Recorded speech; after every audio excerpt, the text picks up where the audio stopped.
So I found a pretty interesting laptop deal at my local Walmart for 300 bucks, and it's brand new in box. I can go pick it up tomorrow, so I'm going to do just that because it has a CPU that I don't think I've ever seen before. So let's go ahead and fast forward tomorrow and go pick it up.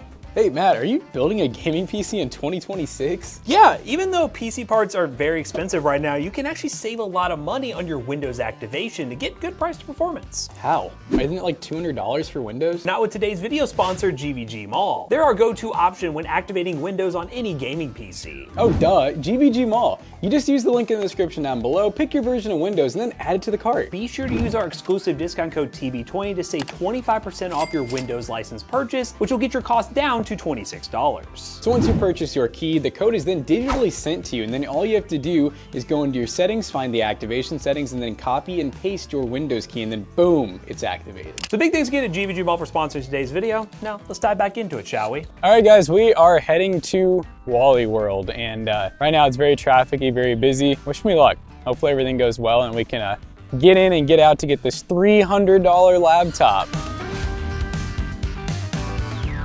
WALLY World, we're here. All right, so we just finished our Walmart pickup. It was pretty easy. Came out in about 3 minutes, so it definitely was in store, obviously. Yeah, I'm pretty excited. I mean, 300 bucks, and this laptop has a CPU that I swear I don't. Yeah, the laptop has a CPU that I feel like I just haven't seen before. It's the Ryzen 5 40. So Ryzen 5 and then the number 40. And it came out like late last year, so it's only 6 months old or so.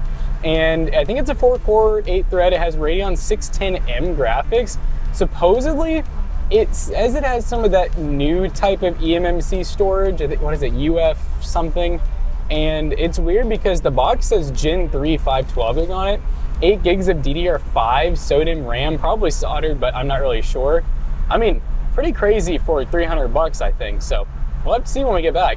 All right guys, we are back from Walmart, and we have here this Asus Go laptop, which it's a Vivobook-Go, which I know I've seen Vivobooks. I don't think we've looked at a Go on this channel before. It's not a Chromebook, even though it may seem that way. It is 300 bucks, so you kind of hope it actually has Windows on it. And I believe that this is a 15-inch, not a 15.6, unless they just rounded down for some reason. And we get a nice box presentation. I told you guys in the car a little bit about the CPU and everything. Oh, that's weird. I feel like that went in a spot it wasn't supposed to be in. It's really interesting though, because this CPU came out like relatively recently. It came out in October of 2025, so about 6 months ago. It's very industrial looking. I kind of messed with that vibe. Explore the possibilities, go further and beyond. Okay, Asus, thank you for the kind inspiration. But yeah, the CPU, it's a Ryzen 5, so that's the family, and then it's a 40 is the model. I don't know why they decided to call it that. I guess because it is kind of a weird rebrand. Like this CPU, APU, is a 4-core, 8-thread. It has Radeon 610M graphics in it, which is kind of an older APU graphics. Not like incredibly old, but it is older, I think. I think it's like 7000 series or maybe even 5000 series. I'll have to double check that, but definitely older. I have to say off the rip, I kind of like, this is different. It kind of gives me like construction vibes for some reason, like caution tape. And the keys are textured, like a lot more textured than I'm used to. And I'm also noticing, look at like the D, the G, the O, what's going on there? I guess it's almost like all the keys actually, now I'm looking at it, they have multi-layer, I guess you'd call it. Like they're actually raised keys or raised letters. And behind where it's raised, it's like a slightly different color. So it kind of makes some of the letters stand out. It's kind of weird. It almost looks like a defect, but I guess it probably isn't. They give us a QR code, scan to learn more. I don't know what we need to learn about. You can see there though, we got the Ryzen 5 logo, we got our AMD Radeon graphics, because there's no built-in graphics card or anything, it's just the APU. There's some other interesting things about this laptop. Like number one is a 512 gig SSD, which in today's economy for 300 bucks is actually pretty good. Supposedly it's that UFS storage, I think is what it is, which is ultra fast something. It's basically between 1000 and 2000 megabytes per second read and write. So it's actually pretty quick compared to the old eMMC storage, which I was worried this was going to have, but it doesn't. But what's interesting is the box. I was reading it on the way home and I noticed that it says 512 gig PCIe Gen 3. So I'm like, is it just an NVMe actually? Oh, and you know what? It is 15.6. 15.6, 1080p, 60 hertz, Windows 11 Home. This is your Bluetooth and Wi-Fi protocol. 8 gigs of low profile DDR5. It does not appear to have any charge, by the way. I kept trying to turn it on there while I was talking and I'm not getting anything. So let's go ahead and plug this in. Hopefully that doesn't mean the battery life sucks. I'm sure it's just probably sat for a while. I don't know how often people are really buying these things. So let's go ahead and make sure it turns on first, and then we'll go over all the USB ports and everything. But I don't know, I feel like for 300 bucks for a new laptop, it doesn't seem too bad on paper, especially if this Ryzen 540 actually ends up kind of holding up to some light-end gaming. I mean, we know it's gonna be good for office work as long as it works well. Okay, we got a charging indicator, and then, oh, that white light just turned on, so maybe it's getting ready to turn on. Here's where we find out I bought a dud. There was actually one review that said that, where someone said I bought it and it didn't work, and I was like, oh, this is the one. I left that review. Oh, there it goes. Just a little delayed. It was probably really dead. So yeah, I'm excited. We'll check out the nit rate as well. We'll see if this thing gets nice and bright or not. I don't think this is like an IPS panel or anything fancy. I know it's just 60 hertz, but it does have a webcam, so we will test that. Oh, this is cool too. Built-in privacy filter, which I know for some people definitely matters. We'll check out the speakers and everything too, but hey, I mean, overall, right now, I gotta say the build quality looks pretty nice. We actually have like an aluminum top plate, we got an aluminum back plate, and it's different too. It's definitely a design I haven't really seen before. So far, I'm totally vibing with it. And we'll go ahead and get Windows set up here in a minute, but I guess I gotta go over the USB ports. I know some people, that's important, you know. I know Zach really likes doing the callouts too. He gets upset if we don't do this. All right, so on the left side of the laptop, you can see here we have some indicators. So we have a battery charging indicator, a LED light for power, and then of course we just have one USB port on the left side, and that is just a basic USB 2 Type A. And then on the right side of the laptop, we have a 3.5 aux jack, that's a combo jack. We also have a USB-C 3.2 Gen 1. We have a USB-A 3.2, so a little bit of a faster USB port. And then we have a HDMI 1.4. And then of course we have our power port right here, which is just a little proprietary barrel jack. So, you know, really not too bad on the port selection. Definitely enough to be able to plug in another monitor, to be able to plug in a mouse and keyboard. And that is exactly what we're going to be doing once we get this thing open in Windows. All right, guys, we are in Windows. And I want to show you guys, this is peak brightness right now. And actually, Jonah and I both said, oh, because it's actually pretty impressively bright. And of course you can turn it really low as well, but we'll go back to peak brightness. Now, one thing I noticed off the rip is McAfee. All right, listen, not a big deal. Just go to add or remove programs, you uninstall it. We will definitely do that for testing because I do not want McAfee holding this laptop back. I think everyone should do that. Just let Windows Defender do its thing, guys. It literally comes free with Windows. And you can see right now too, I'm curious to see, I wonder if McAfee's, yeah, look, McAfee's not too far up yet, but hey, over time, she'll climb up until it's bogging everything down. To make sure we got the right specs, we do have our Ryzen 540. Yeah, isn't that just so weird looking? It looks like it's missing some syllables there, some numbers. But 4-core, 8-thread, base speed of 2.8 gigahertz. And this thing does boost, by the way. Now the RAM's interesting. It's at 5,500 megatransfers and it says 2 of 2. So I'm really curious to see if this is going to be all soldered, one soldered, or none. Okay, this is crazy. It actually has a Samsung NVMe SSD. And I actually noticed that because Jonah and I were just kind of waiting. And I was like, oh, that's a freaking not soldered NVMe SSD. So I don't know if maybe the Walmart listing was just wrong or wherever I saw this, but I know when I looked this laptop up, I saw UFS storage. So I don't know. I mean, I'm happy at that though, because that means we can upgrade, we can swap it out. And then this is our Radeon graphics. So you can see it has only half a gig of dedicated memory, but then it shares some of your RAM as well. And like I said, this should be 610M graphics. Yeah, really basic task manager spec list there. Let's do the usual, you know, let's just go ahead and do it live. Otherwise we'll forget, right? All right, this is the webcam test. If you're wondering why I'm in totally different clothes and glasses, I lost the original webcam test. This is like 2 weeks later, but hello, hi. Well, on paper, so far, this laptop looks pretty good. The webcam test, the sound, the audio, the brightness, the build quality, it's all pretty dang good. I'm actually gonna go ahead and tear this thing down first, and then we're going to get to benchmarking. All right, guys, time to tear down this Asus laptop. We're gonna be using our LTT screwdriver with a PH1 bit. Also, use our affiliate link down below if you guys wanna buy one of these LTT screwdrivers.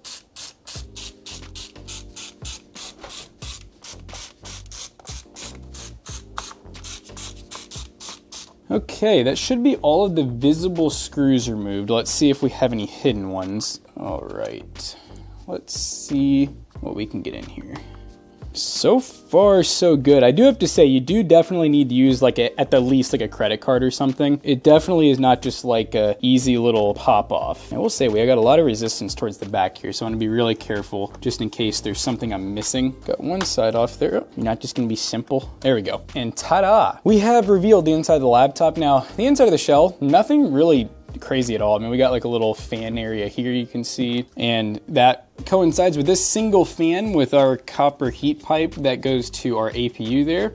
You can just see it kind of uses metal as like a spring mechanism. We have a fairly large battery here that is a Asus battery, 11.55 volts at 42 watt hours. Here's our Samsung SSD. It does actually take a full-size NVMe, which is pretty nice. This is our Wi-Fi Bluetooth chip, which is a AXXB52NF. And now the RAM situation, I think these are our RAM chips here. I am kind of taking a little bit of a swing here, trying to see if there's anything that tells me this is RAM. Not really, but I'm gonna assume that this is our 2 RAM chips. So basically soldered. No way to replace the RAM unless you're very, very skilled. So you're basically stuck with 8 gigs. But the good news is, if it is actually this situation, it is some sort of dual channel RAM. So there's our teardown, pretty dang basic. Let's go ahead and start gaming. All right, guys, you know what we had to start things off with. We got to start off with Counter-Strike because it just makes sense on a laptop like this. I gotta say, it makes sense, but it's not running amazing. I mean, I guess it's not terrible. We'll see if we can get any locks up. So we do have the performance metrics in the top there, kind of small. Hopefully you guys can see them okay. Yikes. Let me show you guys the settings real quick. We are currently actually running about as low as we can go. We're at 720p. We have VSync off, and we are running a custom preset because it's basically the lowest settings, but then I also did performance fidelity, and I need a gun I can spray with, I feel like. I mean, hey, on the bright side, we are getting 60 at times. You know, 720p. This Counter-Strike's gotten harder to run over the years. I will say, after they did the whole rebrand and became CS2, it is not the same graphics that it once was. The game looks a lot better. It has much more physics to it, I would say, but it does make it to our older systems that could once play this game really well. Like I know if this was the original CS at low settings, oh heck yeah, we probably would be getting, I'd probably guess 80 to 100 FPS pretty smooth. Not to say that this isn't playable though. If this was like a little kid, you know, just getting his toes into gaming, they'd probably be happy with it. I know when I was a kid, I was happy to be getting 30 FPS. I was happy just to be playing a video game, you know? So we do have some other games to benchmark that are obviously gonna be more demanding. We have some that are less demanding, but what's cool is it did finish 3 mark. It's playing CS. We've had no crashes yet. I really appreciate that more than you may think, because at the end of the day, I've had some systems that are slightly better than this that just literally won't launch games, and that's almost more frustrating. Like, I at least want to be able to show you guys how it games and that it's stable. So far, the fact that it hasn't crashed, I hate this lobby. So far, the fact that it hasn't crashed is a good sign. I need to go to another game because I'm getting ready to like put a hole through this laptop. So this next game I feel like is just a solid type of game to play on something like this. This is Age of Empire 4. We are currently running 720p. Let me pop the settings up for you guys real quick. And 720, it actually defaulted to that, funny enough. We are still running the desktop in 1080, by the way. That is a fun little hack that sometimes works, is if you lower your desktop res and your game res, you can get even more performance. We are still at 1080p. So this is 720p with a gameplay res of 76%. So we're probably running more like 800 by 600 realistically, and then just really low settings. It's a playable game. We're getting 60-ish FPS. Yeah, this is a good example of a game that, you know, if you're just trying to play casually, you can totally do that. You don't have to, you know, go with a $1,000 laptop just to play some real basic games like Balloon Tower Defense and Age of Empire. So just keep in mind, look around on Steam, there's over 70,000 games to choose from. Most of them actually don't require much hardware at all to play, and we'll definitely play on something like this laptop. All right, now just before we switch off, I'm gonna do like a mode versus AI. I just wanna see if we fully reveal the map, if it gets like really laggy or not, just to show you guys if it's actually playable, because that was just a tutorial, so it could look a lot different.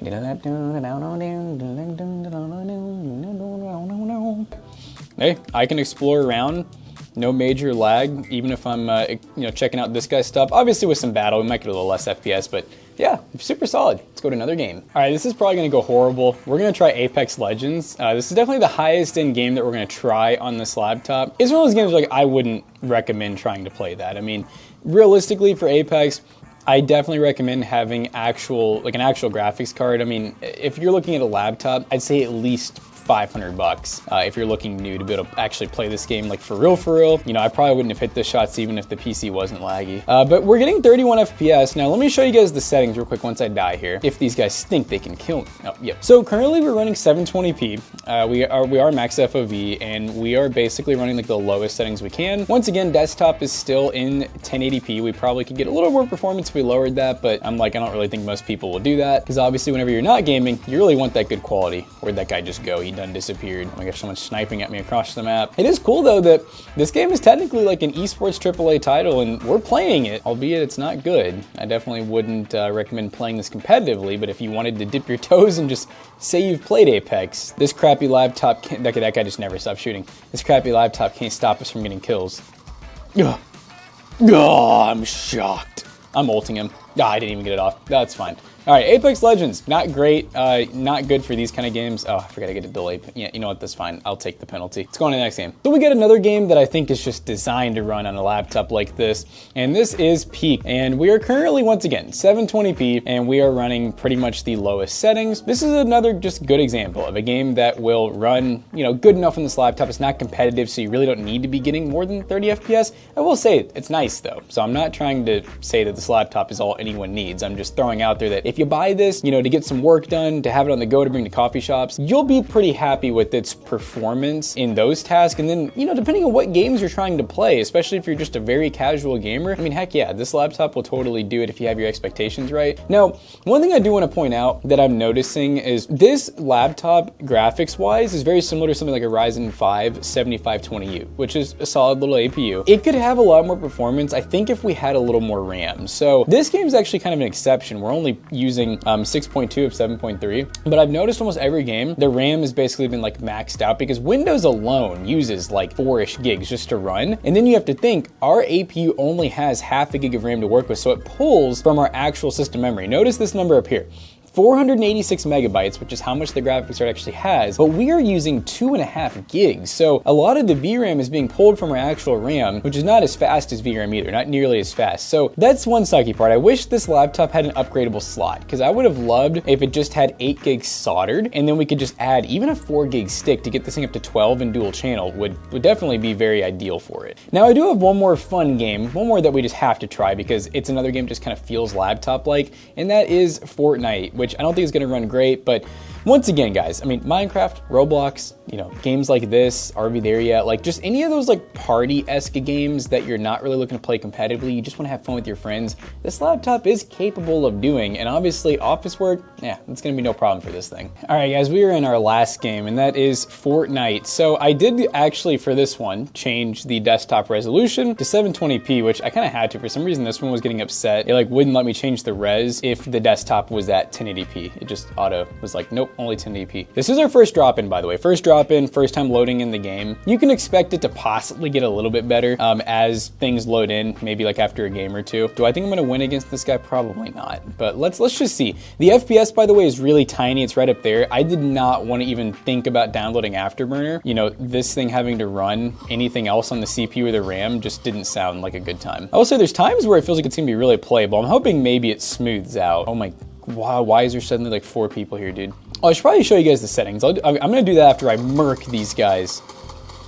Why are they all together like this? Oh my god, this guy's real. This guy's real.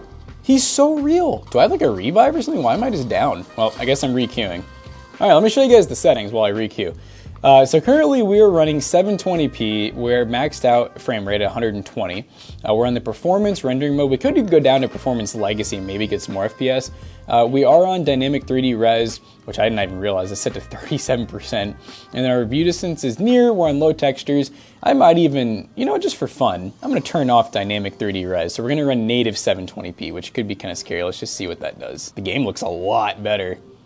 I don't even feel like, okay, we dropped FPS a little bit. Now we're at 30, but if it's 30 smooth, I'm cool with that, honestly. Okay, so now we do not have any dynamic render scale, because you guys could see that it looks pretty bad. It was fairly playable, I guess. Now we're just running native 720p, no render scale or anything. On drop, it's not great. We're getting like 20 to 30 FPS, but let's see once we land. This is our second load in, so I think this is about as good as the textures you're gonna get. Like, why is this a POI? It looks like, is there even anything here? No, and I'm literally being shot at already. But hey, I am getting 40 to 50 FPS now. So if I can live long enough, I'll just push towards these shots, why not? All right, before I die, chat, look at the FPS, look at the FPS. It's actually not terrible, surprisingly. It's actually running better, I think, than when we had the dynamic render res on. I have 2 bullets left. I'm gonna loot this chest, Ow. Ow. Oh, okay, it was not winnable. That may have not been a bot. Okay, so 720p native. That surprisingly, 30 to 50 FPS. Not great, but once again, if you don't game a lot or if you're just like a kid getting into gaming, really not bad. I'm gonna go ahead and kind of wrap up the video, wrap up my thoughts, tell you guys about, we actually got 3D Mark to run, and we'll tell you the score and everything and do the outro. All right, so we just got done doing a teardown, some benchmarks, and getting to locally pick up this Asus Vivobook-Go laptop. And overall, I gotta say, build quality pretty good, screen pretty good, battery life so far seems pretty good, the speakers are pretty decent, and overall for 300 bucks, brand new, I don't really think it's a bad laptop. At the end of the day, you're probably not buying this to game. This is more of just a video where if you happen to buy it for work and stuff, college, you can't spend a whole lot, but you want a new laptop that's thin and light with a good battery, and you want to maybe play some games on the side, this could be the one for you, especially if you have expectations, keeping them low. You could definitely play some games like League of Legends and WoW even at, maybe 720p lower settings. There's more games that this will play than it won't play, believe it or not. I think it's a pretty good laptop. My only real complaint is I wish that you could add more RAM. I wish at least one stick was soldered and the other one was just an open slot. I am happy it's an NVMe at least though. So overall, I'm giving a pretty good thumbs up. Now the 3D Mark Time Spy I actually did get to run, believe it or not, and we ended up with the overall score of 513 with the CPU being 3,305 and the GPU being 447. So that does come out to a 58 cents per point score, which you guys know is pretty horrible realistically, but that is a 1440p gaming benchmark. It's interesting to see that this laptop score is actually really close to another laptop we did recently, which was a Lenovo ThinkPad or IdeaPad 3i that had a Ryzen 5 7520U with 8 gigs inside. So this CPU or APU is basically just kind of seems to be a rebrand of a 7520U in a way, or just some of the Ryzen CPUs in that era.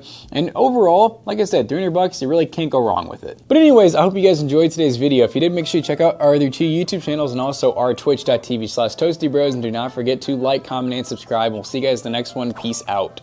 Now guys, this laptop will be for sale at pcbros.tech. It'll be a great price. It'll come with a warranty. You can come pick it up locally in our shop, or you can shop online today. And make sure you use code TOASTYBROS at checkout to save 3%. Links in the description down below. See you guys later. Peace out.